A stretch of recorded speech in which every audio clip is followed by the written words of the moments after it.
নমস্কাৰ ডিজিটেল আসামলৈ আপোনালোক সকলোকে স্বাগতম জনাইছো সো আজিৰ এই ভিডিঅ'ত আমি আলোচনা কৰিম বিএড এন্ট্ৰেন্স এক্সামৰ বাবে কাৰেন্ট এফেয়াৰ্ছৰ কিছু ইম্পৰ্টেন্ট কুৱেশ্যনছ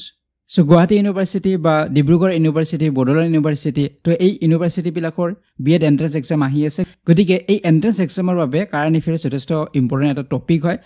কাৰেন্ট এফেয়াৰ্ছৰ ওপৰত কেনে ধৰণৰ প্ৰশ্ন আহিব পাৰে সম্ভাৱ্য কিছু প্ৰশ্ন ইম্পৰ্টেন্ট কিছু প্ৰশ্ন এই ভিডিঅ'ৰ জৰিয়তে আমি আলোচনা কৰিম তো অলৰেডি আসাম কাৰেন্ট এফেয়াৰ্ছৰ ওপৰত এটা ভিডিঅ' বনোৱা হৈছে জানুৱাৰীৰ পৰা মে মাহলৈকে তাত গোটেইখিনি আসাম কাৰেন্ট এফেয়াৰ্ছৰ কুৱেশ্যনছ বিলাক আমি ডিসকাস কৰিছো গতিকে এইটো ভিডিঅ'ত আমি আসাম কাৰেন্ট এফেয়াৰ্ছ ডিসকাস নকৰো গতিকে আসাম কাৰেন্ট এফেয়াৰ্ছৰ বাবে আপোনালোকে এই ভিডিঅ'টি চাব প্লেলিষ্টত আপোনালোকে ভিডিঅ'টি পাই যাব ঠিক আছে ইয়াৰ উপৰি যদি আপোনালোকে ডিটেইলছত কাৰেন্ট এফেয়াৰ্ছ পঢ়িব বিচাৰে কাৰেন্ট এফেয়াৰ্ছৰ PDF কোৰ্স এটা আছে এইটো কোৰ্স আপোনালোকে ল'ব পাৰে ইয়াত বহুতো নোটছ আপোনালোকে পাব 2023 চনৰ পৰা আছে পাৰচেজ কৰাৰ পৰা এবছৰলৈকে আপোনালোকে আপডেট বিলাকো পাব আৰু যদি আপোনালোকে বিএড এন্ট্ৰেন্সৰ নোট পাৰচেজ কৰিব বিচাৰে তেতিয়াও এই কোৰ্সটো ল'ব পাৰে ইয়াতো আপোনালোকে কাৰেন্ট এফেয়াৰ্ছ কিনি পাব এই কোৰ্সটোৰ ভিতৰতো আছে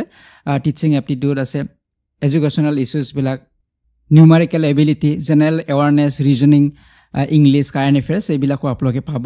তো যদি আপোনালোকে ইন্টাৰেষ্টেড হয় লিংক ডেসক্ৰিপচন বক্সত দিয়া আছে নাইবা আপোনালোকে ডিজিটেল আসাম মোবাইল এপটো ডাউনলোড কৰি ল'ব তাৰ পৰা আপোনালোকে কোৰ্স পাৰচেজ আৰু এক্সেছ দুটাই কৰিব পাৰিব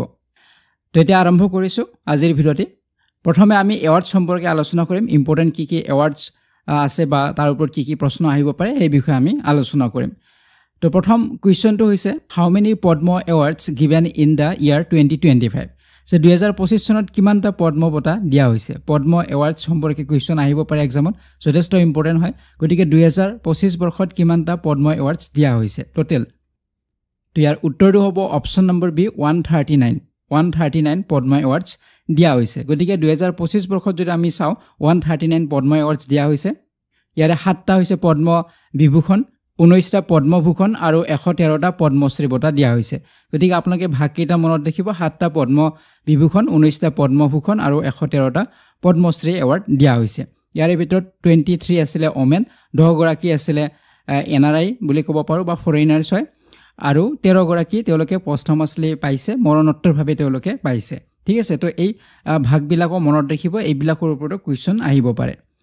তো ইয়াৰ ওপৰত আপোনালোকে মনত ৰাখিব আমি যদিও অসমৰ কথা ইয়াত আলোচনা নকৰো কোৱেশ্চন আমি আসাম কাৰেন্ট এফেয়াৰ্ছৰ যেটো ভিডিঅ' তাত আমি অলৰেডি আলোচনা কৰিছো ইয়াৰ ওপৰত কোৱেশ্চন বিলাক তথাপি মই কৈছো যে অসমৰ পৰা 5 গৰাকী পাইছিলে পদ্ম এৱাৰ্ড তাৰ ভিতৰত যতীন গোস্বামী পাইছিলে পদ্মভূষণ পাইছিলে বাকি 4 গৰাকী পদ্মশ্ৰী পাইছিলে তাৰ ভিতৰত আছিল জয়নাচৰণ বাথৰি গীতা উপাধ্যায় আছিল অনিল কুমাৰ বড়ো আৰু ৰেবাকান্ত মহন্ত তো এই 4 গৰাকী পাইছিলে পদ্মশ্ৰী এগৰাকী পাইছিলে পদ্মভূষণ সত্ৰিয় এক্সপোনেন্ট হয় তেখেত যতীন গোস্বামী পাইছিলে তো এই পইণ্টটো আপোনালোকে মনত ৰাখিব নেক্সট এতিয়া কোৱেশ্চন লৈকে আহিছো কোৱেশ্চন নম্বৰ 2 লৈকে ইয়াত সুধিছে which former chief justice of India received Padma Vibhushan award in 2025 সে ভাৰতৰ কোনজন প্ৰাক্তন মুখ্য ন্যায়াধীশে 2025 চনত পদ্ম বিভূষণ বঁটা লাভ কৰিছিল গতিকে ইয়াত উল্লেখ কৰা কোন গৰাকী পদ্ম বিভূষণ লাভ কৰিছিল যি গৰাকী former chief justice of India আছিল তো ইয়াৰ উত্তৰটো হ'ব অপচন নম্বৰ সি জগদীশ সিং খেহৰ গতিকে জগদীশ সিং খেহৰে লাভ কৰিছে পদ্ম বিভূষণ বঁটা তো বিশেষকৈ আপোনালোকে যিখিনি পদ্ম বিভূষণ বঁটা লাভ কৰিছে আমি অলৰেডি পালো 7 গৰাকীয়ে লাভ কৰিছিল তো এইখিনি নাম আপোনালোকে মনত ৰাখিবলৈ চেষ্টা কৰিব কাৰণ ইয়াৰ ওপৰত কোৱেশ্চন বেছিকৈ সোধে পদ্ম বিভূষণ কোনে কোনে লাভ কৰিছিল তো তেলেংগানাৰ এগৰাকী আছিল মেডিচিন ফিল্ডত তেওঁ লাভ কৰিছে নাগেশ্বৰ ৰেড্ডি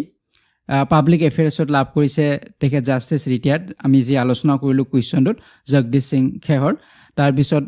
আৰ্ট কেটেগৰীত পাইছে কুমুদিনী ৰজনীকান্ত লাখিয়া আন এগৰাকী আছে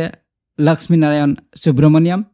তেওঁ আৰ্ট কেটেগৰীত লিটাৰেচাৰ এণ্ড এডুকেশ্যনত লাভ কৰিছে পষ্টমাছলি পাইছে মৰণোত্তৰভাৱে পাইছে MT Vasudev Nair trade and ইণ্ডাষ্ট্ৰীত পাইছে তেওঁ মৰণোত্তৰভাৱে পাইছে অসামু সুজুকি এইটো পইণ্ট মনত ৰাখিব আপোনালোকে সুজুকিৰ ফৰ্মাৰ CEO হয় অসামু সুজুকি তাৰ পিছত আৰ্ট কেটেগৰীত আনেগৰাকী বিহাৰৰ পাইছে তেওঁ পষ্টমাছলি পাইছিলে শাৰদা সিনহা তো এই নামবিলাক আপোনালোকে যিমানখিনি পাৰে মনত ৰাখিবলৈ ট্ৰাই কৰিব কাৰণ এইবিলাক অপচনত দিয়া থাকিব গতিকে আমি জানিব লাগিব নেক্সট আহিছো কোৱেশ্চন নম্বৰ 3 লৈকে ইয়াত সুধিছে which of the following cricketer received the Padma Shri award in 2025 যেটো কোন গৰাকী ক্ৰিকেটাৰে 2025 চনৰ পদ্মশ্ৰী বঁটা লাভ কৰিছিল গতিকে কোনগৰাকী ক্ৰিকেটাৰে লাভ কৰিছে তলত উল্লেখ কৰা তো ইয়াৰ উত্তৰটো হ'ব option number D Ravichandran Ashwin গতিকে ভাৰতীয় ক্ৰিকেটাৰ ৰবিচন্দ্ৰন অশ্বিন তেখেতে লাভ কৰিছে পদ্মশ্ৰী 2025 বৰ্ষৰ লাভ কৰিছিলে তো স্পৰ্টছৰ কুৱেশ্যন খুব সোধে স্পৰ্টছত যিসকলে পদ্মশ্ৰী লাভ কৰিছে বা পদ্ম এৱাৰ্ডছ লাভ কৰিছে তেওঁলোকৰ বিষয়ে প্ৰশ্ন সোধে গতিকে আমি এইখিনি জানিব লাগিব যে কোনবিলাক ব্যক্তি যিসকল স্পৰ্টছৰ লগত ৰিলেটেড হয় তেওঁলোকে পদ্ম এৱাৰ্ড লাভ কৰিছে গতিকে আপোনালোকে যদি চাই ইয়াতে PR শ্ৰীজেশ আছে তেখেত হকীৰ লগত জড়িত তেওঁ পদ্মভূষণ পাইছে বাকি ক্ৰিকেটত পাইছে পদ্মশ্ৰী ৰবিচন্দ্ৰন অশ্বিন ফুটবলত পাইছে পদ্মশ্ৰী IM বিজয়ন পেৰা আৰ্চাৰীত পাইছে পদ্মশ্ৰী হৰবিন্দৰ সিং আৰু এথলেটিক্সত পাইছে পদ্মশ্ৰী সত্যপাল সিং গতিকে একেগৰাকী নাম আপোনালোকে মনত ৰাখিব ইয়াত যিকোনো স্পৰ্টছ পাৰ্সনৰ আমাৰ সুধিব পাৰে যিসকলে পদ্ম এৱাৰ্ড লাভ কৰিছে গতিকে কোনে কি এৱাৰ্ড পাইছে সেইখিনি আমি মনত ৰাখিব লাগিব টোটাল আমাৰ 139 এৱাৰ্ডছ আছিল গতিকে গোটেই 139 এৱাৰ্ডছ কোনে কোনে পাইছে ইমানখিনি মনত ৰখাটো সম্ভৱ নহব কিন্তু পদ্ম বিভূষণ মনত ৰাখিব লাগিব অসমৰ কোনে কোনে পাইছে কি পাইছে সেইখিনি মনত ৰাখিব লাগিব আৰু বিশেষ কৰি স্পৰ্টছৰ লগত জড়িত যিসকল আছে তেনে ধৰণৰ ব্যক্তিসকলৰ আমি মনত ৰাখিবলৈ ট্ৰাই কৰিব লাগিব ঠিক আছে তো নেক্সট এতিয়া কুৱেশ্যন লৈকে আহিম কুৱেশ্যন নম্বৰ 4 লৈকে ইয়াৰ সুধিছে which film won the best picture award at the 97th Academy Awards সে 97 সংখ্যক যে একাডেমি বঁটা এই বঁটাত কোনখন ছবিয়ে শ্ৰেষ্ঠ ছবিৰ বঁটা লাভ কৰিছে বেষ্ট পিকচাৰ এৱাৰ্ড কোনে লাভ কৰিছে 97 একাডেমি এৱাৰ্ডছত তো ইয়াৰ উত্তৰ হ'ব অপশ্যন নম্বৰ সি অনোৰা যিখন ছবি এই ছবিখনে লাভ কৰিছে শ্ৰেষ্ঠ ছবিৰ বঁটা লাভ কৰিছে এই পইণ্টছবিলাক যথেষ্ট ইম্পৰ্টেণ্ট হ'ব আপোনালোকে মনত ৰাখিব নেক্সট কুৱেশ্যনলৈকে আহিছোঁ কুৱেশ্যন নম্বৰ 5 লৈকে ইয়াত সুধিছে who won the best director award at the Oscars 2025 for his film Anora যেটো আমি একাডেমি এৱাৰ্ডছ বুলি ক'লো এইটোৱে হৈছে অস্কাৰ এৱাৰ্ড ঠিক আছে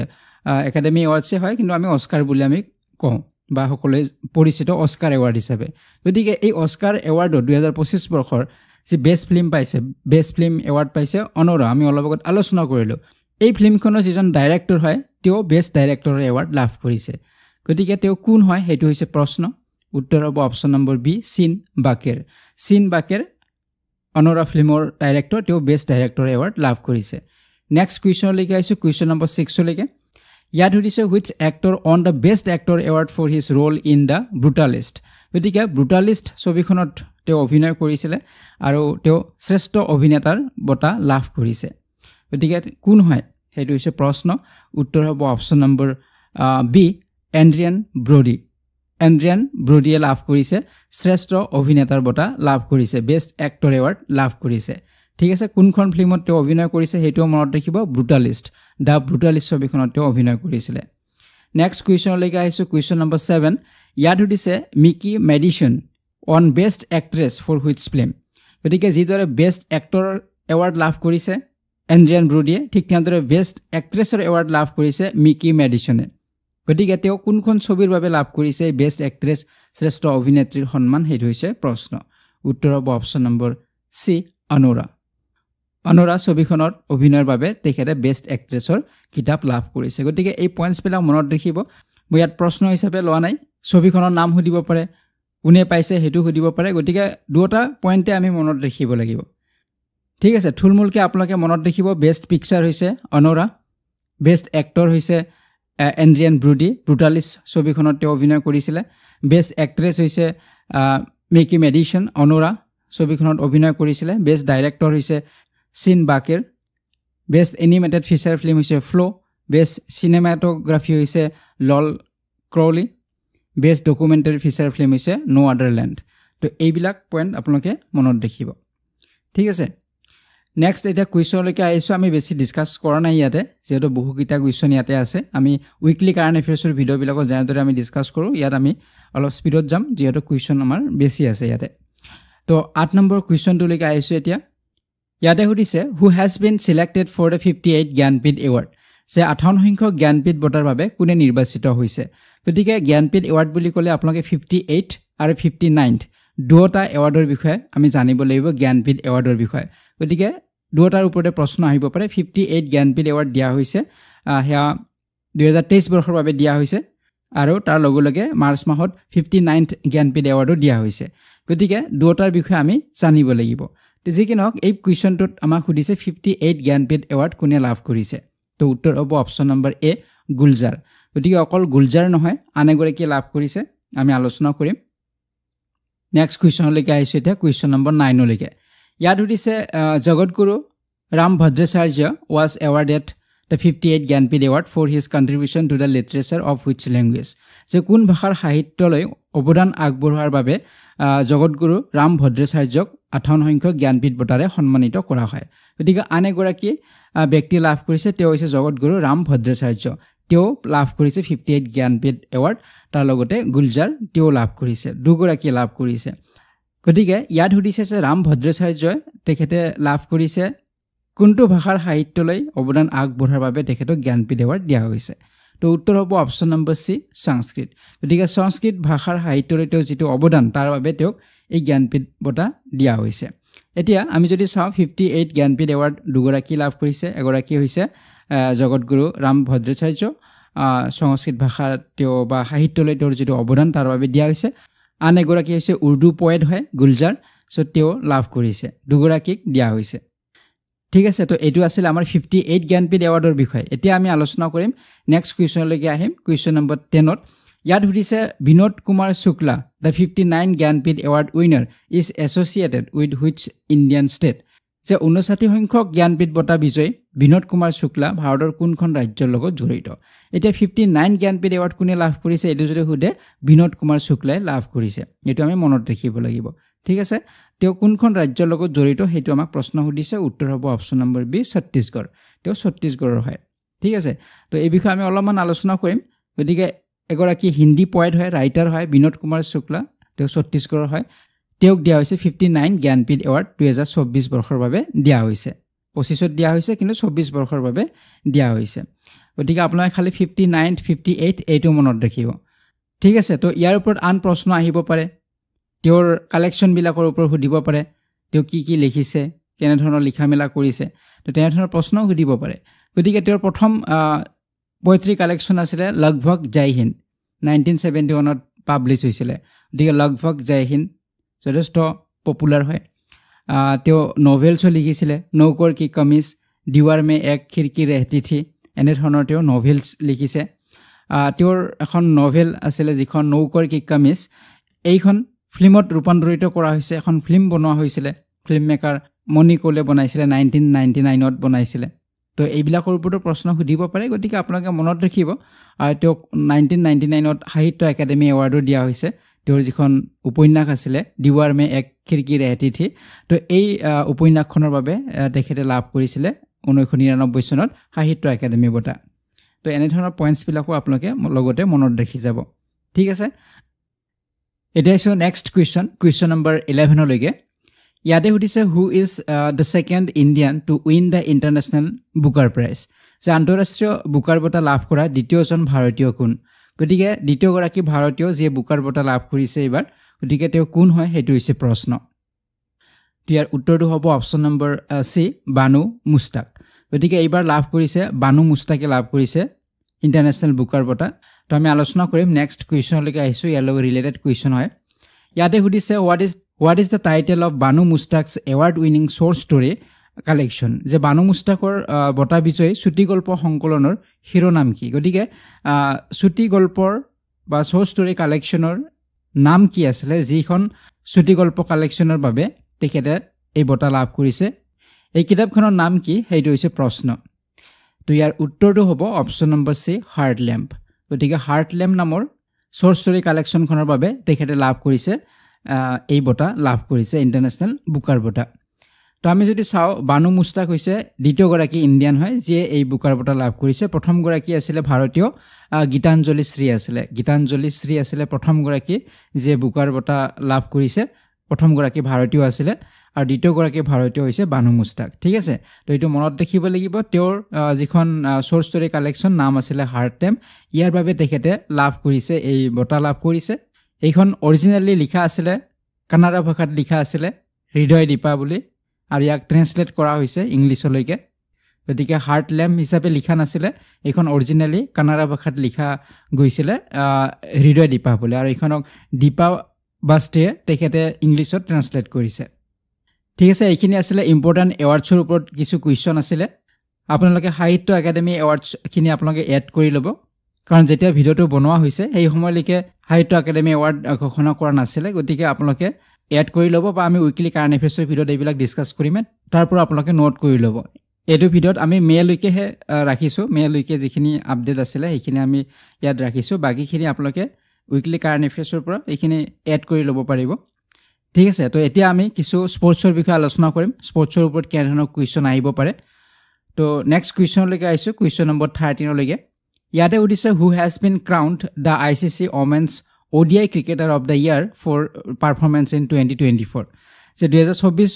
চনত প্ৰদৰ্শনৰ বাবে ICCৰ মহিলা এদিনীয়া ক্ৰিকেটাৰৰ সন্মান কোনে লাভ কৰিছে গতিকে 2024 বৰ্ষৰ বাবে ICC ওমেন্স ODI ক্ৰিকেটাৰৰ এৱাৰ্ড কোনে লাভ কৰিছে সেইটো হৈছে প্ৰশ্ন গতিকে 2024ত যে ভাল প্ৰদৰ্শন কৰিছে তেওঁলোকক 2025ত এই বঁটা দিয়া হৈছে ICC ওমেন্স ODI ক্ৰিকেটাৰ বঁটা কোনে লাভ কৰিছে এইটো হৈছে প্ৰশ্ন উত্তৰ হ'ব অপচন নম্বৰ সি স্মৃতি মান্ধানা গতিকে স্মৃতি মান্ধানাই লাভ কৰিছে ICC women's ODI cricketer of the ইয়াৰ বঁটা লাভ কৰিছে 2024 বৰ্ষৰ বাবে ঠিক আছে এতিয়া আহিছোঁ আমি নেক্সট কুৱেশ্যনলৈকে কুৱেশ্যন নম্বৰ 14লৈকে ইয়াতে সুধিছে who has been conferred with the Sir Garfield Sobers trophy for ICC men's cricketer of the year 2024 গতিকে আপোনালোকে মনত ৰাখিব যদি আমাক ICC men's cricketer of the year বুলি সোধে তেতিয়া উত্তৰ হ'ব জাসপ্ৰীত বুমৰাহ হ'ব ডিফাৰেন্সবিলাক আপোনালোকে মনত ৰাখিব প্ৰথম আমি যি আলোচনা কৰিলোঁ সেয়া আছিলে women's ODI cricketer of the year আৰু এইটো হৈছে ICC men's cricketer of the year ইয়াত ODI বা T20 ইণ্টাৰনেশ্যনেল বুলি নাই অকল ICC men's cricketer of the year তো তেতিয়া জাসপ্ৰীত বুমৰাহ হ'ব ঠিক আছে তো নেক্সট কুৱেশ্যনলৈকে আহিছোঁ কুৱেশ্যন নম্বৰ 15 ইয়াতে সুধিছে এমেলিয়া কেৰ who was named ICC Women's Cricketer of the Year 2024 belongs to which country so ইয়াতেও সুধিছে ICC Women's Cricketer of the Year ইয়াতো কোনো ODI ক্ৰিকেটাৰ বা T20 international cricketer test cricketer এনেধৰণে নাই ইয়াত অকল আছে ICC Women's Cricketer of the Year বছৰটোৰ শ্ৰেষ্ঠ মহিলা ক্ৰিকেটাৰ হিচাপে তো উত্তৰ তেতিয়া আমাৰ হ'ব ইয়াত উত্তৰ হ'ব নিউজিলেণ্ড হ'ব এমেলিয়া কেৰে লাভ কৰিছিলে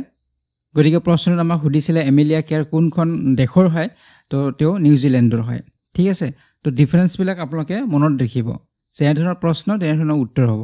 নেক্সট কুৱেশ্যনলৈকে আহিলোঁ কুৱেশ্যন নম্বৰ 16লৈকে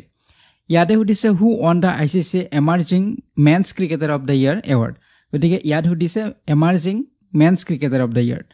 তো ইয়াৰ উত্তৰটো হ'ব অপশ্যন নম্বৰ এ হ'ব কামিণ্ডো মেণ্ডিছ গতিকে emerging cricketer of the year পুৰুষৰ ক্ষেত্ৰত পাইছে কামিণ্ডো মেণ্ডিছে পাইছে তো এইবিলাক পইণ্টছ মনত ৰাখিব যেনে ধৰক আমাক যদি সোধে এমাৰ্জিং ওমেন ক্ৰিকেটাৰ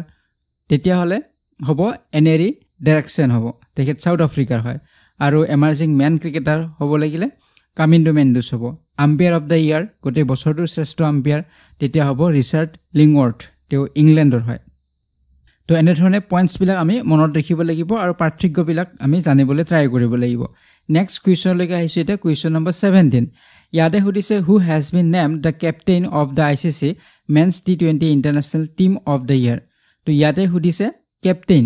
শ্ৰেষ্ঠ কেপ্টেইন বা অধিনায়ক হিচাপে ICC men's T20 international team গতিকে ইয়াত ODI টিমৰ কথা সোধা নাই ইয়াতে T20 ইণ্টাৰনেশ্যনেল টিমৰ পুৰুষৰ ক্ষেত্ৰত শ্ৰেষ্ঠ কেপ্টেইন কোন হয় সেইটো হৈছে প্ৰশ্ন আৰু উত্তৰ হ'ব option number D Rohit Sharma এতিয়া মই মেইন পইণ্টছ কেইটা কৈ দিছোঁ আপোনালোকে মনত ৰাখিব যদি আমাক সোধে যে ICC men's T20 international cricketer of the year T20 ইণ্টাৰনেশ্যনেলৰ যদি সোধে অৰ্শদীপ সিং হ'ব ইণ্ডিয়াৰে হয় women's T20 international cricketer of the year সুধিলে এমেলিয়া কেয়াৰ হ'ব যদি আমাক কোনো ধৰণৰ T20 ইণ্টাৰনেশ্যনেল বা ODI বুলি নাথাকে অকল ICC women's cricketer of the year থাকে তেতিয়া এমেলিয়া কেয়াৰ হ'ব T20 international cricketer of the year বুলি সুধিলেও এমেলিয়া কেয়াৰ আৰু women's cricketer of the year বুলি সুধিলেও এমেলিয়া কেয়াৰে হ'ব তাৰপিছত যদি সুধে ICC men's cricketer of the year এইটো কোন আছিলে জাসপ্ৰীত বুমৰাহ আছিলে ইয়াতো T20 ইণ্টাৰনেশ্যনেল বা ODI বা টেষ্ট ক্ৰিকেটাৰ এনেধৰণৰ নাথাকে অকল ICC men's cricketer of the year শ্ৰেষ্ঠ খেলুৱৈ হিচাপে বছৰটোৰ জাসপ্ৰীত বুমৰাহ তাৰপিছত যদি আমি চাওঁ নেক্সটত men's test cricketer of the year test খেলৰ শ্ৰেষ্ঠ খেলুৱৈ হিচাপে পুৰুষৰ ক্ষেত্ৰত ইয়াতো পাইছে জসপ্ৰীত বুমৰাহে পাইছে ঠিক আছে তাৰ পিছত যদি খুদে men's ODI cricketer of the year তেনেহলে ওডিআইৰ ক্ষেত্ৰত শ্ৰেষ্ঠ খেলুৱৈ হিচাপে পাইছে আজমতুল্লাহ অমৰজাই তেওঁ আফগানিস্তানৰ হয় ঠিক আছে ওডিআই বুলি থাকিলে অমৰজাই হ'ব তেওঁ আফগানিস্তানৰ মহিলাৰ ক্ষেত্ৰত যদি চাওঁ ওডিআই ক্ৰিকেটাৰ অফ দা ইয়াৰ স্মৃতি মান্ধানা যেটো আমি প্ৰথমতে আলোচনা কৰিছিলো গতিকে আপোনালোকে এই চাৰ্টখন মনত ৰাখিব আৰু ডিফাৰেন্স বিলাক আপোনালোকে মনত ৰাখিব নেক্সট এটা কুৱেশ্যনলৈকে আহিম কুৱেশ্যন নম্বৰ 18 লৈকে ইয়াতে সুধিছে হু was recently appointed as the new secretary of BCCI সে BCCI ৰ নতুন সম্পাদক হিচাপে কাক নিযুক্তি দিয়া হৈছে গতিকে তেওঁ আমাৰ অসমৰে হয় নিশ্চয় আপোনালোকে জানে সকলে দেৱজিৎ শইকীয়া গতিকে তেওঁ BCCI ৰ সেক্ৰেটাৰি হিচাপত তেওঁ এপইন্ট হৈছে তো এটো মনত ৰাখিব নেক্সট এটা কুৱেশ্যন লৈকে আহিম কুৱেশ্যন নম্বৰ 19 লৈকে ইয়াতে উঠিছে হু was honored with the BCCI's Lifetime Achievement Award 2025 so আগৰ যিখিনি এৱাৰ্ডৰ বিষয়ে আলোচনা কৰিলো সেইখিনি আছিল আমাৰ ICC ৰ আৰু এতিয়া আমি আলোচনা কৰি আছো BCCI ৰ এইখিনি এৱাৰ্ড BCCI এই এৱাৰ্ড বিলাক দিয়ে আৰু আগৰটো আছিল ICC ৰ দ্বাৰা দিয়া হয় গতিকে BCCI ৰ লাইফটাইম এচিভমেন্ট এৱাৰ্ড 2025 ত কাক দিয়া হৈছে জীৱনজোৰা সাধনা যেটো বঁটা বা কৃতিত্বৰ বঁটা কাক দিয়া হৈছে উত্তৰ অপচন নম্বৰ সি হ'ব শচীন তেণ্ডুলকাৰ গতিকে এইবাৰ শচীন তেণ্ডুলকাৰে লাভ কৰিছে নেক্সট কুৱেশ্যনলৈকে আহিম কুৱেশ্যন নম্বৰ 20 লৈকে ইয়াতে সুধিছে হু has been honored with the Polly Umrigar Award Best International Cricketer 2025 in Men's Category গতিকে এইটো BCCI দ্বাৰা দিয়া হয় Polly Umrigar Award বুলি কয় Best International Cricketer 2025 বৰ্ষৰ বাবে পুৰুষৰ কেটেগৰীত কাক দিয়া হৈছে উত্তৰ অপচন নম্বৰ সি হ'ব জসপ্ৰীত বুমৰা গতিকে জসপ্ৰীত বুমৰা এবাৰ বহু কেইটা এৱাৰ্ড পাইছে গতিকে আপোনালোকে এৱাৰ্ড বিলাকৰ নাম মনত ৰাখিব কি তেওঁ এৱাৰ্ড পাইছে তো BCCI ৰ যিখিনি এৱাৰ্ড হয় এইখিনি আপোনালোকে মনত ৰাখিব লাইফটাইম এচিভমেন্ট এৱাৰ্ড শচীন তেণ্ডুলকাৰক দিয়া হল পলি উমৰিগাৰ এৱাৰ্ড বা best international cricketer Jasprit Bumrah আৰু বেষ্ট ইন্টাৰনেশ্যনেল ক্ৰিকেটাৰ মহিলাৰ ক্ষেত্ৰত যদি চাওঁ স্মৃতি মান্ধানা তো এইখিনি পইণ্টছ মনত ৰাখিব ICC ৰ লগত সিমিলাৰে হয় BCCI ৰ তো মনত ৰাখিবলৈ বেছি টান নহব নেক্সট এটা কুৱেশ্যন লৈকে আহিম কুৱেশ্যন নম্বৰ 21 লৈকে ইয়াতে সুধিছে what was the mascot of the 38th national games held in 2025 যে 2025 চনত অনুষ্ঠিত 38 সংখ্যক ৰাষ্ট্ৰীয় খেলৰ মাস্কট কি আছিল গতিকে নেশনাল গেমছৰ ওপৰত কুৱেশ্যন আহিবই গতিকে আপোনালোকে নেশনাল গেমছৰ ওপৰত আপোনালোকে ভালদৰে চাব গতিকে ইয়াত সুধিছে মাস্কট কি আছিল নেশনাল গেমছৰ 38 নেশনাল গেমছৰ উত্তৰ হ'ব অপচন নম্বৰ এ মাউলি গতিকে 38 যি নেশনাল গেমছ অনুষ্ঠিত হৈছিল ক'ৰ অনুষ্ঠিত হৈছিল হেতু আপোনালোকে মনত ৰাখিব লাগিব পইণ্টছ কিটা মনত ৰাখিব উত্তৰাখণ্ডৰ দেহৰাদুনত অনুষ্ঠিত হৈছিল এবাৰ 38 সামাৰ নেশনাল গেমছ 28 জানুৱাৰীৰ পৰা আৰম্ভ হৈছিল গতিকে কোনে হোষ্ট কৰিছে বুলি সুধিলে উত্তৰাখণ্ডে হোষ্ট কৰিছে এটো মনত ৰাখিব এটো এটা প্ৰশ্ন সুধিব পাৰে আৰু ইয়াৰ যেটো মাস্কট আছিল মাউলি হৈছে এটা বাৰ্ড হয় মনল বাৰ্ড যেটো উত্তৰাখণ্ডৰ ষ্টেট বাৰ্ড হয় ৰাজ্যিক চৰাই হয় উত্তৰাখণ্ডৰ আৰু হিমাচল প্ৰদেশৰ ঠিক আছে তো এই পইণ্টটো আপোনালোকে মনত ৰাখিব এটো আছিল নেশনাল গেমছৰ মাস্কট আছিল মাউলি নেক্সট কুৱেশ্যন লৈকে আহিম কুৱেশ্যন নম্বৰ 22 লৈকে ইয়াতে উঠিছে what was the name of torch in the 38 national games 2025 যে 2025 চনৰ 38 সংখ্যক ৰাষ্ট্ৰীয় গেমছত টৰ্চৰ নাম কি আছিল গতিকে ইয়াত সুধিছে যে এই নেশনাল গেমছৰ যেটো টৰ্চ এটা ঠাইৰ পৰা আন ঠাইলৈকে টৰ্চ লৈ যোৱা হয় তো এই টৰ্চৰ নাম কি আছিল হেতু হৈছে প্ৰশ্ন আৰু ইয়াৰ উত্তৰটো হ'ব অপচন নম্বৰ এ তেজস্বিনী ইয়াৰ উত্তৰ হ'ব তেজস্বিনী নেক্সট কুৱেশ্যন লৈকে আহিম এতিয়া কুৱেশ্যন নম্বৰ 23 লৈকে ইয়াত উঠিছে which team top the medal tally in the 38 national games 2025 যে 2025 চনৰ 38 সংখ্যক ৰাষ্ট্ৰীয় গেমছত কোনটো দলে পদকৰ সংখ্যাত শীৰ্ষস্থান দখল কৰিছে গতিকে ইয়াত 38 নেশনাল গেমছত কোনে টপ পজিশন লাভ কৰিছিল মেডেল টেলিৰ ক্ষেত্ৰত হেতু হৈছে প্ৰশ্ন উত্তৰ হ'ব অপচন নম্বৰ সি সাৰ্ভিসেছ গতিকে সাৰ্ভিসেছ যেটো টিম এই টিমটোৱে শীৰ্ষস্থান দখল কৰিছে নেশনাল গেমছত তো এটো যথেষ্ট ইম্পৰ্টেন্ট হ'ব মনত ৰাখিব গতিকে 38 যে সামাৰ নেশনাল গেমছ অনুষ্ঠিত হৈছিল ইয়াতে সাৰ্ভিসেছ স্পৰ্টছ কন্ট্ৰোল বোৰ্ড গতিকে সমুকে আমি সাৰ্ভিসেছ বুলি কওঁ গতিকে সাৰ্ভিসেছে সকলকে বেছি মেডেল লাভ কৰিছে টোটাল তেওঁলোকে কিমান মেডেল লাভ কৰিছে এটো মনত ৰাখিব লাগিব 121টা মেডেল তেওঁলোকে লাভ কৰিছে তাৰ ভিতৰত 68 গোল্ড আছিল সিলভাৰ আছিল 26 আৰু 27 আছিল ব্ৰঞ্জ গতিকে তেওঁলোকে শীৰ্ষস্থান লাভ কৰিছে আৰু ৰাজা বলিন্দ্ৰ সিং ট্ৰফি তেওঁলোকে লাভ কৰিছে ৰাজা বলিন্দ্ৰ সিং ট্ৰফি তেওঁলোকে লাভ কৰিছে আৰু তেওঁলোকৰ টোটেল মেডেল কিমান এইখিনি আপোনালোকে মনত ৰাখিব আৰু 2 নম্বৰ স্থানত আছিল মহাৰাষ্ট্ৰ আছিল দ্বিতীয় স্থানত তেওঁলোকে টোটেল 198 মেডেল লাভ কৰিছে যদিও তেওঁলোকৰ মেডেল সংখ্যা যদি চাওঁ বেছি হয় সাৰ্ভিসেছৰ তুলনাত কিন্তু গোল্ড মেডেল তেওঁলোকৰ কম হয় গোল্ড পাইছে তেওঁলোকে 54 সাৰ্ভিসেছে পাইছে 68 গতিকে গোল্ড মেডেল অনুযায়ী হে ইয়াত ৰেংকিং বিলাক দিয়া হয় 1 নম্বৰ স্থানত আছিল শীৰ্ষস্থানত সাৰ্ভিসেছ 2 নম্বৰত আছিল মহাৰাষ্ট্ৰ ঠিক আছে তো ইয়াৰ ওপৰত আপোনালোকে মনত ৰাখিব অসমৰ কথা মনত ৰাখিব লাগিব অসমৰ আমি অলৰেডি আলোচনা কৰিছো কোৱেশ্চন বিলা আপোনালোকে কাইন্ডলি হে ভিডিওটি চাব তথাপি মই ইয়াতে কৈছো আপোনাক যে অসমত ইয়াত আমাৰ যেটো ওভাৰঅল ৰেংক পাইছিলে 24th পাইছিলে এটো ৰেংকিং দিয়া হৈছে যেনে সাৰ্ভিসেছ প্ৰথম গতিকে আমাৰ আসামে পাইছে 24th ৰেংকত ফিনিশ কৰিছিলে আৰু টোটেল মেডেল পাইছিলে 34 মেডেল পাইছিলে তাৰ ভিতৰত 3টা গোল্ড আছিল 15টা সিলভাৰ আছিল 16টা ব্ৰঞ্জ আছিল গতিকে কোনে কোনে কি মেডেল পাইছে বিলাক আমি অলৰেডি আলোচনা কৰিছো আসাম কাৰেন্ট এফেয়াৰ্সৰ ভিডিওটিত তো আপোনালোকে কাইন্ডলি হে ভিডিওটি চাই ল'ব নেক্সট এটা কুৱেশ্চন লৈকে আহিম কুৱেশ্চন নম্বৰ 24 লৈকে ইয়াত সুধিছে which state will host the 39th national games in 2026 যে 2026 চনত কোনখন ৰাজ্যই 39 সংখ্যক ৰাষ্ট্ৰীয় খেল আয়োজন কৰিব গতিকে এইবাৰ আছিল 38 নেশনাল গেমছ আৰু নেক্সট ইয়াৰ হ'ব 39th নেশনাল গেমছ 2026 ত গতিকে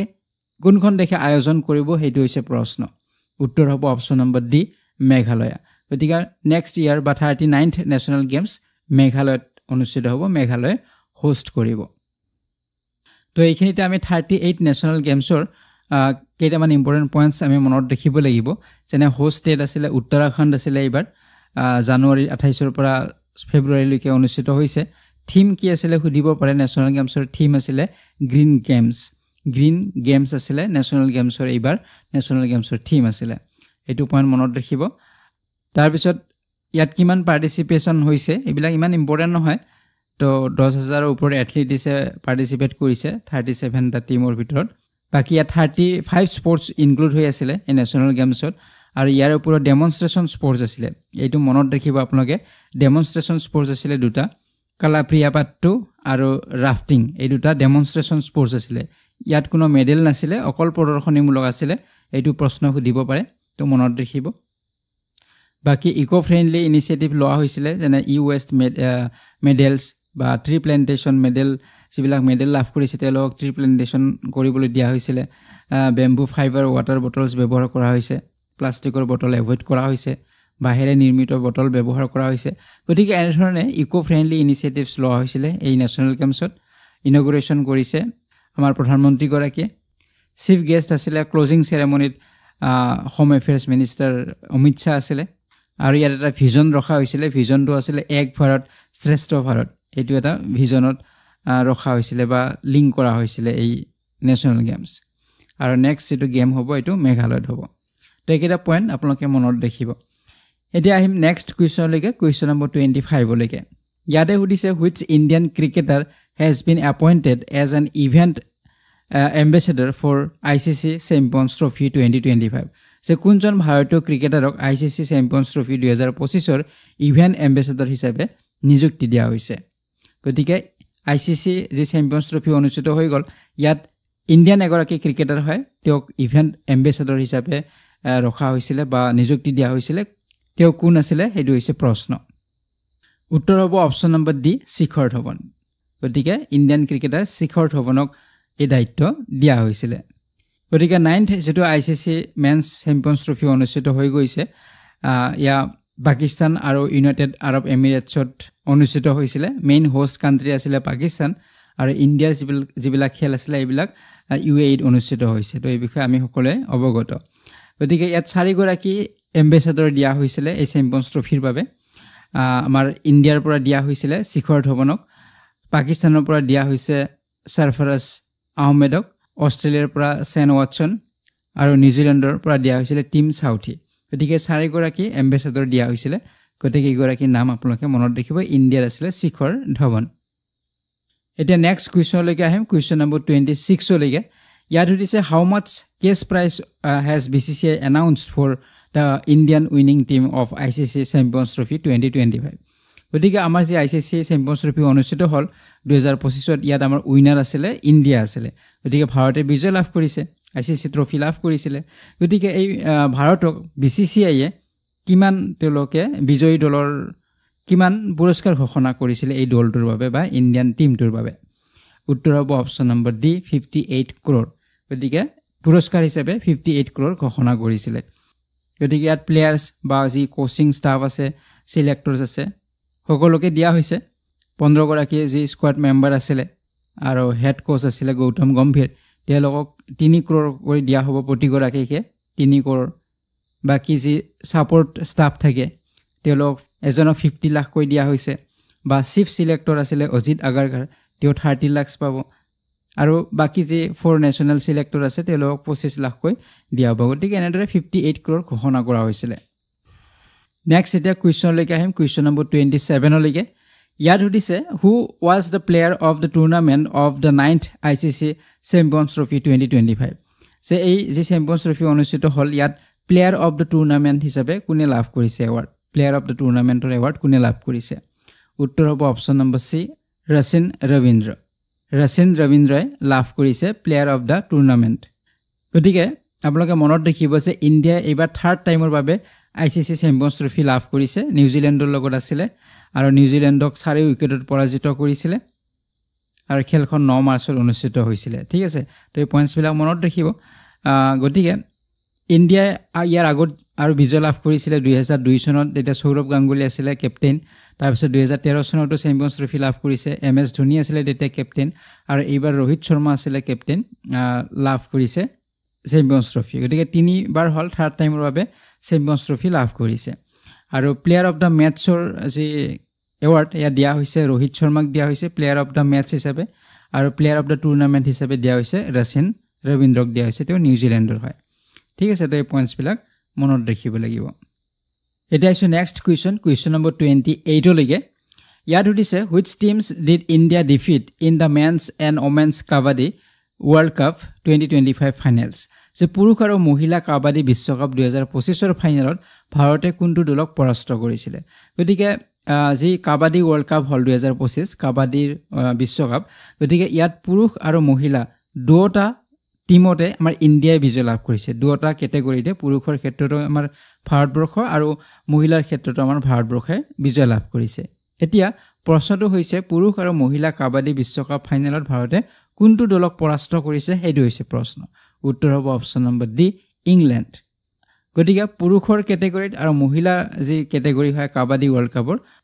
দুটা ক্ষেত্ৰতে আমাৰ ইংল্যান্ডক পৰাজিত কৰিছে আৰু এইবাৰ ইংল্যান্ডতে অনুষ্ঠিত হৈছিল এই কাবাডী বিশ্বকাপ নেক্সট কুৱেশ্যন লৈকে আহিম এতিয়া কুৱেশ্যন নম্বৰ 29 ইয়াত সুধিছে who won the Indian Super League ISL 2024-25 title যে সুপাৰ লীগৰ ISL ৰ যেটো খিতাপ এইবাৰ কোনে লাভ কৰিছে এইটো হৈছে প্ৰশ্ন ISL Indian Super league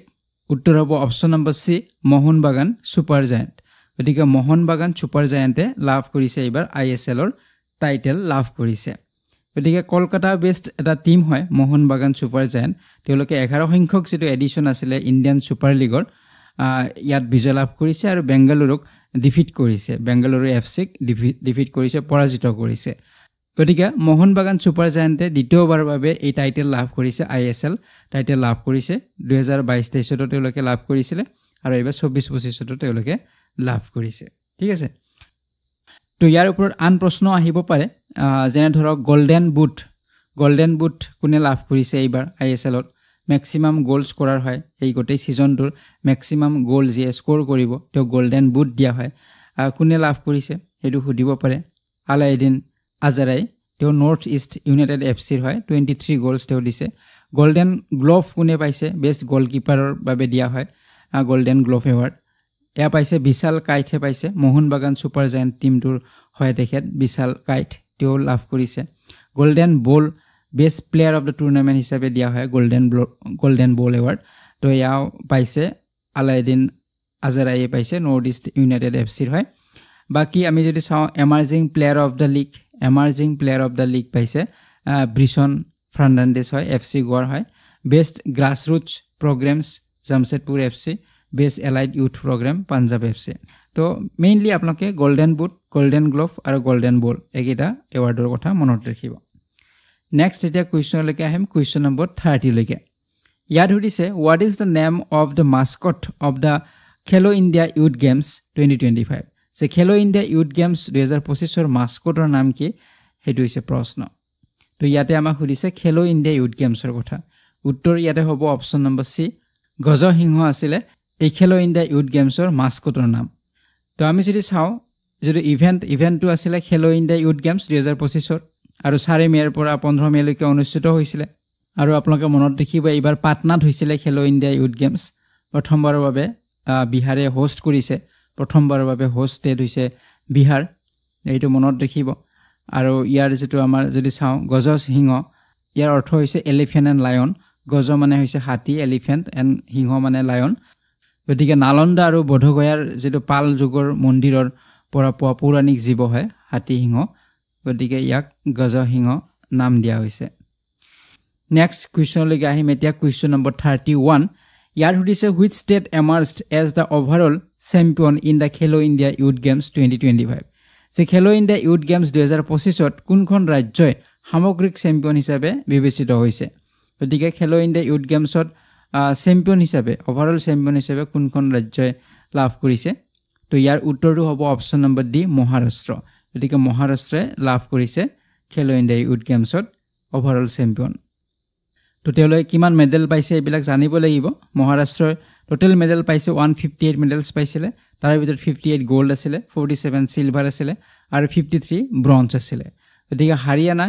second প্লেছত আছে আৰু ৰাজস্থান আছে থাৰ্ড প্লেছত প্ৰথম মহাৰাষ্ট্ৰ সেকেন্ড হাৰিয়ানা থাৰ্ড হৈছে ৰাজস্থান ঠিক আছে আৰু এইবাৰ কোট অনুষ্ঠিত হৈছিল মনত ৰাখিব কোনে হোষ্ট কৰিছিলে বিহাৰে হোষ্ট কৰিছিলে নেক্সট এটা কুৱেশ্যনলৈকে আহিম কুৱেশ্যন নম্বৰ 32 লৈকে ইয়াত সুধিছে which of the following was included as a demonstration sport in খেলো ইণ্ডিয়া ইউথ গেমছ 2025 যে খেলো ইণ্ডিয়া ইউথ গেমছত প্ৰদৰ্শনীমূলক ক্ৰীড়া হিচাপে অন্তৰ্ভুক্ত কৰা হৈছিল কোনটো খেলক প্ৰদৰ্শনীমূলক খেল হিচাপে অন্তৰ্ভুক্ত কৰা হৈছিল তো ইয়াৰ উত্তৰ হ'ব option number B esports গতিকে ই স্পৰ্টছক প্ৰদৰ্শনীমূলক খেল হিচাপে এবাৰ দিয়া হৈছে ইলেক্ট্ৰনিক স্পৰ্টছ হয় যদি আমি মোবাইলত যিবিলাক গেমছ খেলো ঠিক তেনে ধৰণৰ ইয়াত প্ৰদৰ্শনীমূলক ক্ৰীড়া দিয়া হৈছিল ই স্পৰ্টছ ইয়াৰ কোনো মেডেল দিয়া হোৱা নাই অকল প্ৰদৰ্শনী হিচাপত মনত ৰাখিব ঠিক আছে এতিয়া নেক্সট কুৱেশ্যনলৈকে আহিম কুৱেশ্যন নম্বৰ 33 লৈকে ইয়াত সুধিছে how many times has Maharashtra top the medal tally in the Khelo India youth games as of 2025 গতিকে 2025 চনলৈকে কিমানবাৰ মহাৰাষ্ট্ৰই এই শীৰ্ষস্থান দখল কৰিছে খেলো ইণ্ডিয়া ইউথ গেমছত এইটো প্ৰশ্ন তো উত্তৰ হ'ব অপচন নম্বৰ সি 5 গতিকে 5 টাইমছ মহাৰাষ্ট্ৰই খেলো ইণ্ডিয়া ইউথ গেমছত শীৰ্ষস্থান দখল কৰিছে 2000 যদি আমি চাওঁ 19ত পাইছে 2020ত পাইছে 2023ত 24ত আৰু এবাৰ 25ত গতিকে এনেদৰে 5 টাইমছ তেওঁলোকে লাভ কৰিলে খেলো ইণ্ডিয়া ইউথ গেমছৰ শীৰ্ষস্থান নেক্সট কুৱেশ্যনলৈকে আহিম এতিয়া কুৱেশ্যন নম্বৰ 34 ইয়াত সুধিছে which state top the medal tally at Khelo India para games 2025 so ইয়াতে পেৰা গেমছৰ কথা সুধিছে খেলো ইণ্ডিয়া পেৰা গেমছত শীৰ্ষস্থান কোনে লাভ কৰিছে উত্তৰ হ'ব অপচন নম্বৰ ডি হাৰিয়ানাই লাভ কৰিছে তো পইণ্টছ বিলাক মনত ৰাখিব পেৰা গেমছৰ কথা সুধিলে হাৰিয়ানা হ'ব আৰু যদি খেলো ইণ্ডিয়া ইউথ গেমছৰ কথা সুধে তেনেহলে আমাৰ হ'ব মহাৰাষ্ট্ৰ হ'ব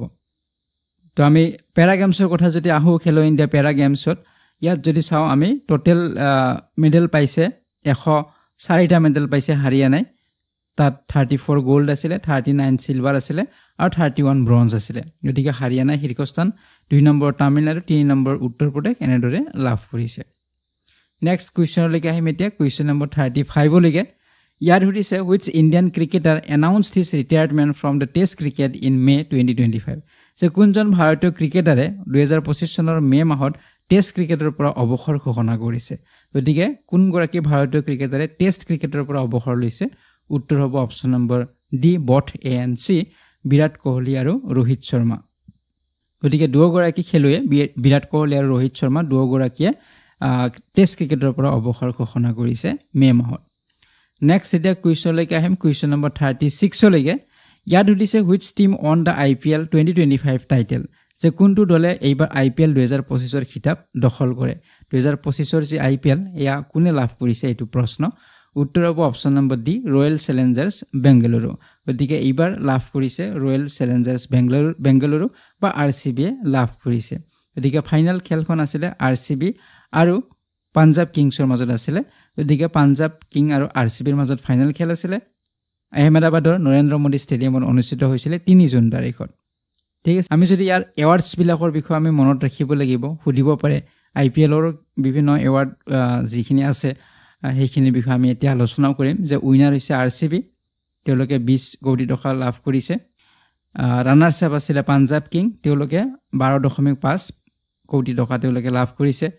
অৰেঞ্জ কেপ কোনে লাভ কৰিছে অৰেঞ্জ কেপ টাইটেল কাক দিয়া হৈছে গতিকে অৰেঞ্জ কেপ কাক দিয়া হয় যে হাইয়েষ্ট ৰান কৰে গোটেই IPL সিজনত যে হাইয়েষ্ট ৰান স্কোৰ কৰিছে তো সাই সুদৰ্শনক দিয়া হৈছে গুজৰাট টাইটান্সৰ হয়তো গুজৰাট টাইটান্সৰ সাই সুদৰ্শন 759 ৰান তেওঁ কৰিছিলে টোটাল তো তাত বাবে তেওঁক দিয়া হৈছে অৰেঞ্জ কেপ পাৰ্পল কেপ কাক দিয়া হৈছে পাৰ্পল কেপ দিয়া হয় হাইয়েষ্ট উইকেট টেকাৰ হিচাপে যে সকলকে বেছি উইকেট লব পাৰিব তো প্ৰসিদ্ধ কৃষ্ণাই লাভ কৰিছে তেওঁ গুজৰাট টাইটান্সৰ হয় 25টা উইকেট তেওঁ দখল কৰিছে গতিকে প্ৰসিদ্ধ কৃষ্ণা তেওঁ লাভ কৰিছে purple cap most valuable player of the IPL গোটেই সিজনটোৰ most valuable player হিচাপে দিয়া হৈছে সূৰ্য কুমাৰ যাদৱক তেওঁ মুম্বাই ইণ্ডিয়ানছৰ হয় এমাৰ্জিং প্লেয়াৰ অফ দা IPLৰ এমাৰ্জিং প্লেয়াৰ হিচাপে সাই সুদৰ্শনে পাইছে গুজৰাট টাইটান্সৰ হয় কেটছ অফ দা সিজন বুলি সুধিলে কামিন্দু মেণ্ডিছে পাইছে সানৰাইজাৰ্ছ হায়দৰাবাদৰ হৈ খেলিছিল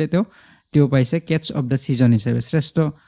কেটছ হিচাপে নেক্সট আছে মেক্সিমাম ফোৰ্স কোবাইছে সাই সুদৰ্শনে 88 ফোৰ্স তেওঁ কোবাবলৈ সক্ষম হৈছে নেক্সট আছে মেক্সিমাম সিক্সেছ সকলকে বেছি 6 কোনে কোবাইছে নিকোলাছ পুৰাণ লখনৌ সুপাৰ জায়ান্টৰ আছিল 40টা 6 তেওঁ কোবাইছে গোটেই সিজনটোত ফেয়াৰ প্লে এৱাৰ্ড কোনে লাভ কৰিছে চেন্নাই সুপাৰ কিংছে ফেয়াৰ প্লে এৱাৰ্ড লাভ কৰিছে তো এইখিনি পইণ্টছো আপোনালোকে মনত ৰাখিব লাগিব এইবিলাকৰ পৰা প্ৰশ্ন আহিব পাৰে কোনে পাৰ্পল কেপ পাইছে কোনে অৰেঞ্জ কেপ লাভ কৰিছে এইবিলাক কুৱেশ্যন সুধিব পাৰে তো এতিয়া আমি আন কিছু কুৱেশ্যন ইম্পৰ্টেন্ট কিছু কুৱেশ্যন আমি আলোচনা কৰিম নেক্সট আমি কুৱেশ্যনলৈকে আহিছো এতিয়া কুৱেশ্যন নম্বৰ 37 লৈকে ইয়াত সুধিছে where was the 18th প্ৰবাসী ভাৰতীয় দিৱস held in 2025 যে 2025 চনৰ 18 সংখ্যক প্ৰবাসী ভাৰতীয় দিৱস ক'ত অনুষ্ঠিত হৈছিল 18 সংখ্যক যি প্ৰবাসী ভাৰতীয় দিৱস ইয়া ক'ত অনুষ্ঠিত হৈছিল উত্তৰ হ'ব অপচন নম্বৰ সি ভুৱনেশ্বৰ উৰিষ্যাৰ ভুৱনেশ্বৰত অনুষ্ঠিত হৈছিল গতিকে উৰিষ্যাৰ কেপিটেল সিটি হৈছে ভুৱনেশ্বৰ ইয়াতে 18 সংখ্যক যি প্ৰবাসী ভাৰতীয় দিৱস ইয়া অনুষ্ঠিত হৈছিল নেক্সট এটা কুৱেশ্যন লৈকে আহিম কুৱেশ্যন নম্বৰ 38 লৈকে ইয়াত সুধিছে how many persons were honoured with the award of Pravasi Bharatiya সন্মান যে প্ৰবাসী ভাৰতীয় দিৱসৰ লগত সংগতি ৰাখি প্ৰবাসী ভাৰতীয় সন্মান দিয়া হয় গতিকে এই প্ৰবাসী ভাৰতীয় সন্মান 2025 ৰ যি বঁটা ইয়াৰ জৰিয়তে কিমান গৰাকীক সন্মানিত কৰা হৈছে এটো হৈছে প্ৰশ্ন উত্তৰ হ'ব অপচন নম্বৰ ডি 27 গতিকে 27 গৰাকী ব্যক্তিক সন্মানিত কৰা হৈছে নেক্সট এটা কুৱেশ্যন লৈকে আহিম কুৱেশ্যন নম্বৰ 39 লৈকে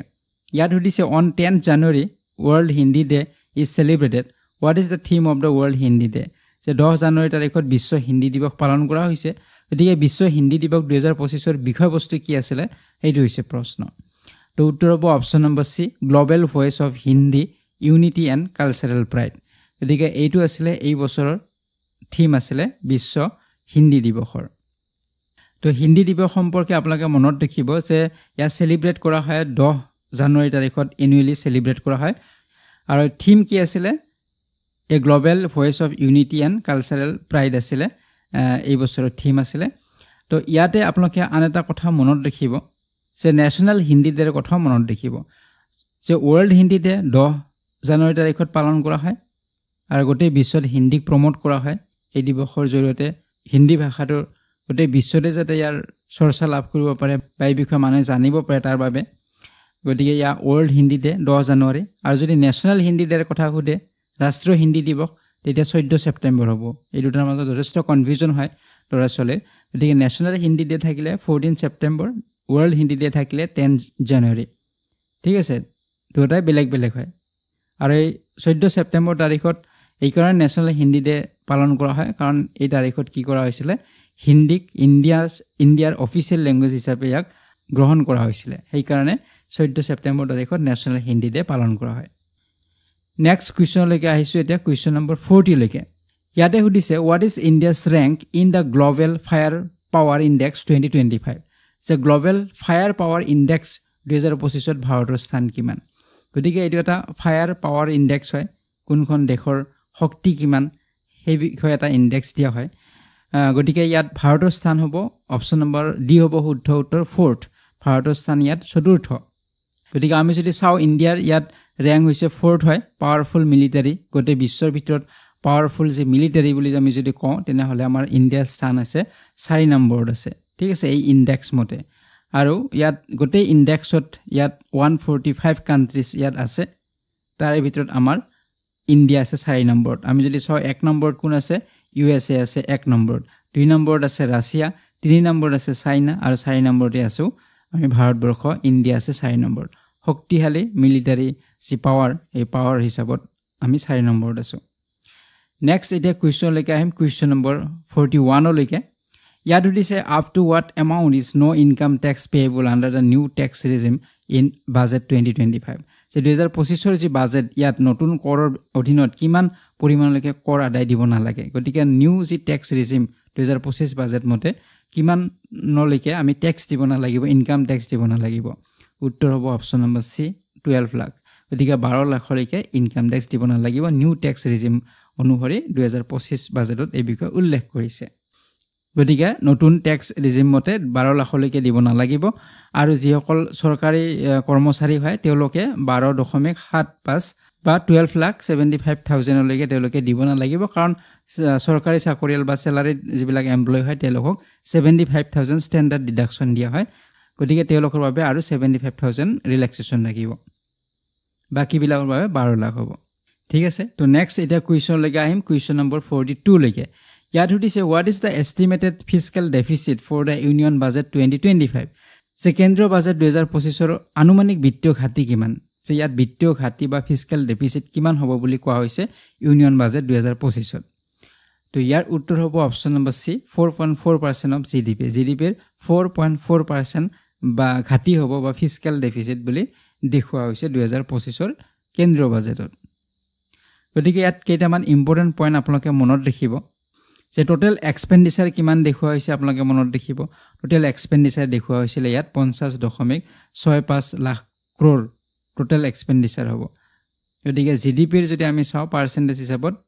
14.2% হ'ব ৰেভিনিউ এক্সপেণ্ডিচাৰ কিমান হ'ব 39.44 লাখ হ'ব কেপিটেল এক্সপেণ্ডিচাৰ কিমান হ'ব 11.21 লাখ ক্ৰোৰ হ'ব তো এইবিলাক পইণ্টছো আপোনালোকে মনত ৰাখিব পাৰে এইবিলাকৰ ওপৰতো প্ৰশ্ন আহিব পাৰে যে টোটেল ৰেভিনিউ এক্সপেণ্ডিচাৰ কিমান দেখুওৱা হৈছে টোটেল কেপিটেল এক্সপেণ্ডিচাৰ কিমান দেখুওৱা হৈছে এনেধৰণৰ প্ৰশ্ন সুধিব পাৰে গতিকে যেনেদৰে এক্সপেণ্ডিচাৰৰ কথা সুধিব পাৰে খৰচৰ কথা সুধিব পাৰে ঠিক তেনেদৰে কিমান আমি পাম ৰেভিনিউ ৰিচিভ কিমান হ'ব কিমান পাব সেই বিষয়েও সুধিব পাৰে তো 34.20 লাখ ক্ৰোৰ হ'ব নেট টেক্স ৰিচিভ কিমান হ'ব কিমান টেক্স পাব 28.37 লাখ ক্ৰোৰ নন টেক্স হিচাপত আমাৰ কিমান পাব 5.83 লাখ ক্ৰোৰ বা ফিস্কেল ডেফিচিটটো আমি পালোঁ 4.4% অফ জিডিপি তো এইবিলাক পইণ্টছৰ ওপৰতো কুৱেশ্যন আহিব পাৰে যে আমাৰ গভৰ্ণমেণ্টে যি ৰিচিভ কৰিব যি ইনকাম কৰিব ইনকাম মানে যিখিনি ৰিচিভ হ'ব টেক্সৰ পৰা আহিব নন টেক্সৰ থাকিব তো এই গোটেইবিলাক মিলাই কিমান হ'ব খৰচ কিমান হ'ব গতিকে এই পইণ্টছবিলাকৰ ওপৰতো কুৱেশ্যন আহিব পাৰে তো এইবিলাক আমি ডিটেইল আলোচনা কৰিছোঁ ইয়াত আমি ইমান বেছি ডিটেইলছত যোৱা নাই বাকি আমি উইকলি যিখিনি আলোচনা কৰোঁ কাৰেণ্ট এফেয়াৰ্ছ তাত আমি অলপ বেছি ডিটেইলছত আলোচনা কৰিছোঁ এইবিলাক ঠিক আছে তো নেক্সট কুৱেশ্যনলৈকে আহিম এতিয়া কুৱেশ্যন নম্বৰ 43 লৈকে ইয়াতে সুধিছে which state now has the maximum number of Ramsar sites in India as on February 2025 যে 2025 চনৰ ফেব্ৰুৱাৰী মাহৰ হিচাপত এতিয়া কোনখন ৰাজ্যত ভাৰতৰ সৰ্বাধিক ৰামচাৰ স্থান আছে ভাৰতৰ সৰ্বাধিক ৰামচাৰ স্থান কোনখন ৰাজ্যত আছে 2025 চনৰ ফেব্ৰুৱাৰী মাহৰ হিচাপত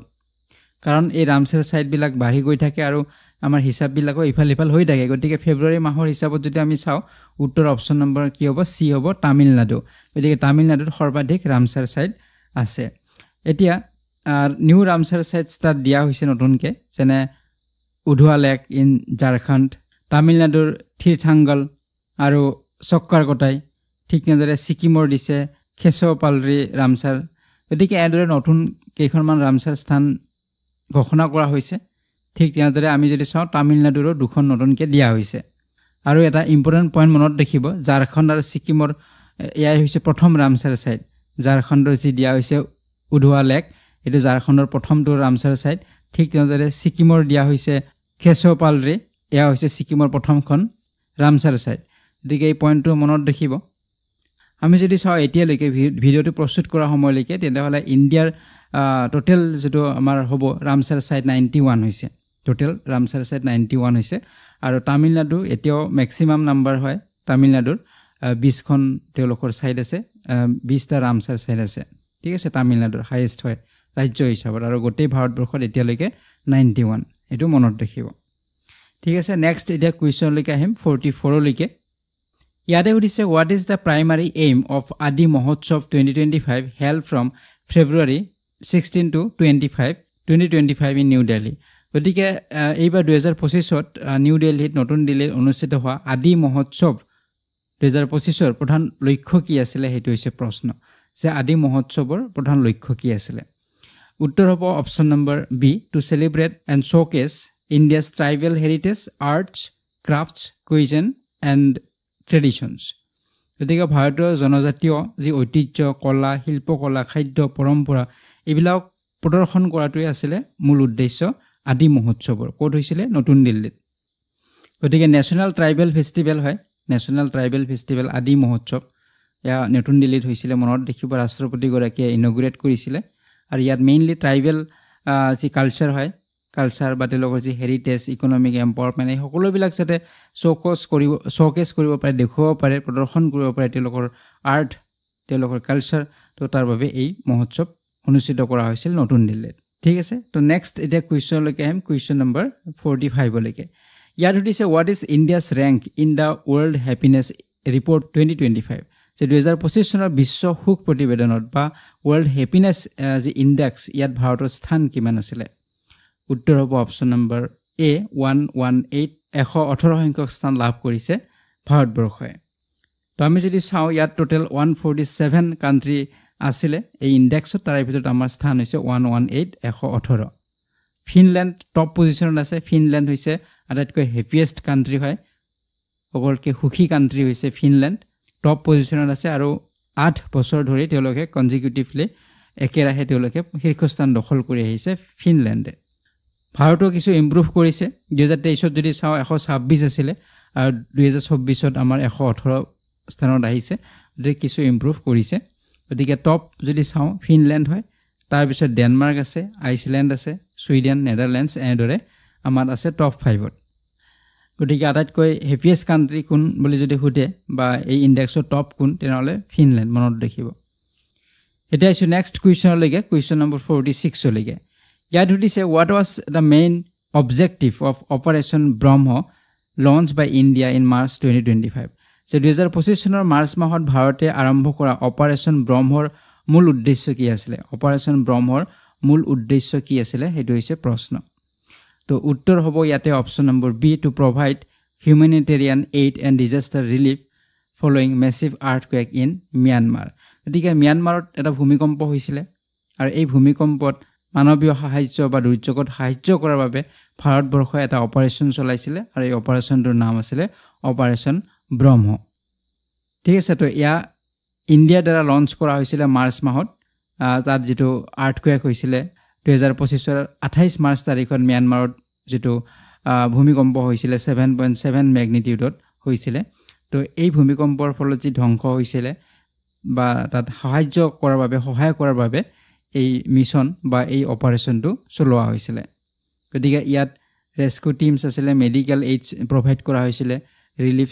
সাপ্লাই দিয়া হৈছিল গতিকে এনে ধৰণৰ সহায় কৰা হৈছিল অপাৰেশ্যন ব্ৰহ্মৰ জৰিয়তে নেক্সট এটা কুৱেশ্যনলৈকে আহিম কুৱেশ্যন নম্বৰ 47 লৈকে ইয়াত সুধিছে where did a tragic terrorist attack take place in Pahalgam on April 22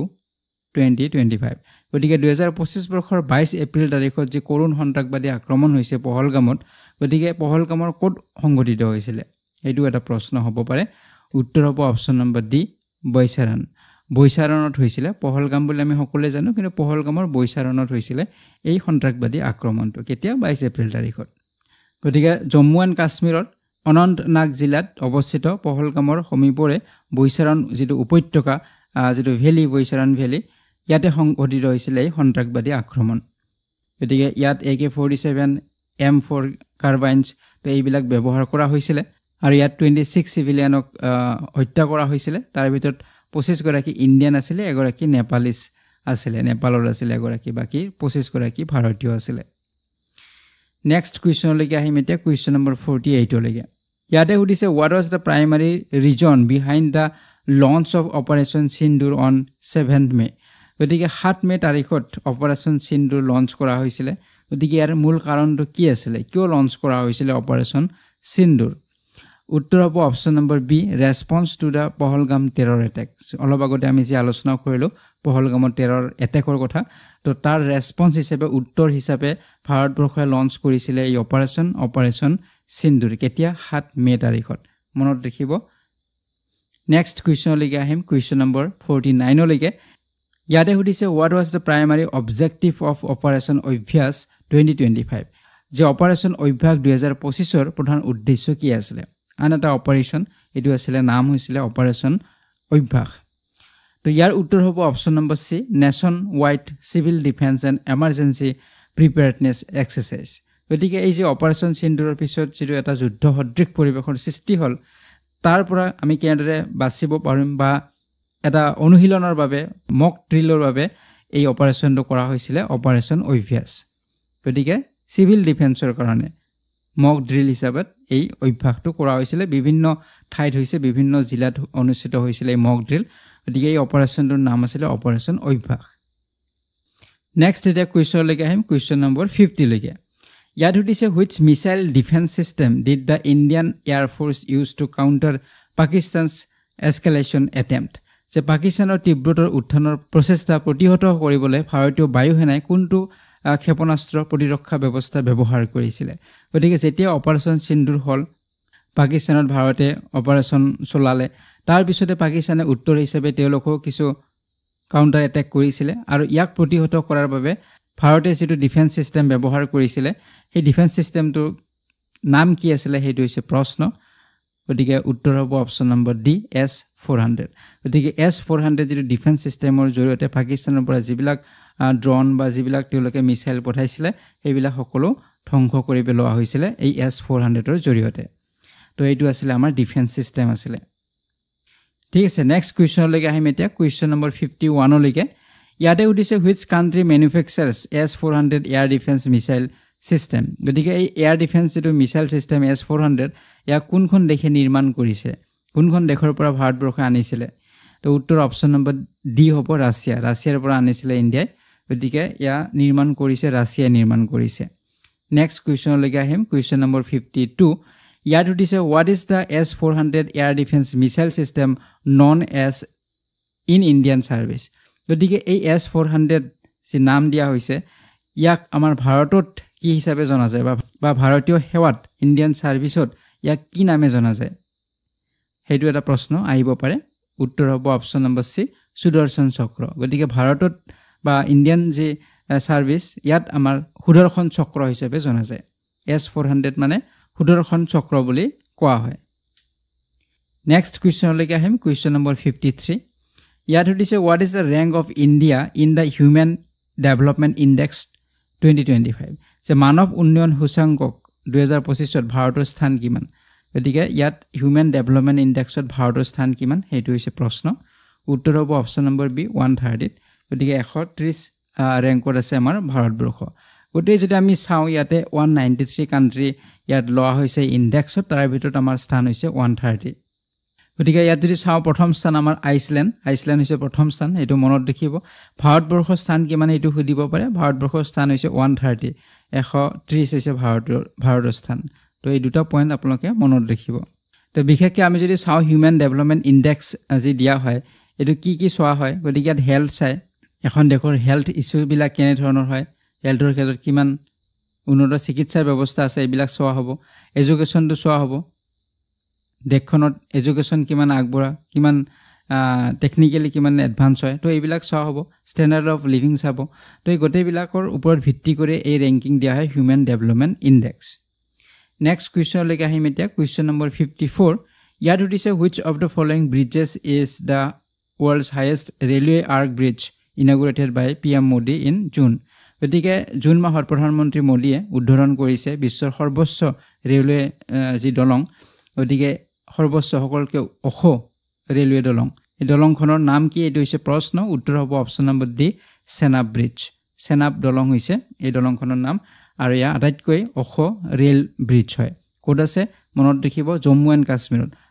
and কাশ্মীৰত নিৰ্মাণ কৰা হৈছে সেনাব ৰেল ব্ৰিজ